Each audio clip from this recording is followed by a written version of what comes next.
Ang The Filipino Flash Nonito Donaire Jr. lumantad na at may panibagong pasabog. Hindi pa tapos ang karera sa boxing. Darating kaya ang punto na may mangyayaring showdown nila ni Donaire at ng kwadwala sa si John Real Casimero. Donaire, umaming may buksingerong matras. Kwadwala si My Boy, nagbigay naman ng mensahe sa mga tagahanga.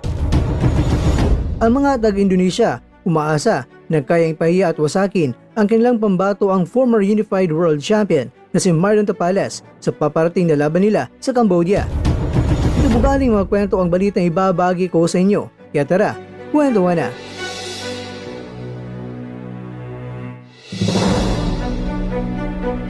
Sobrang prangka ng The Filipino Flash sa kanyang nakarang interview sa Boxing World Insta na kung saan ibinunyag niya na may boksingero na hindi niya alam kung bakit hindi pumalag sa kanya. Si Donaire ngayon ay 42 anyo.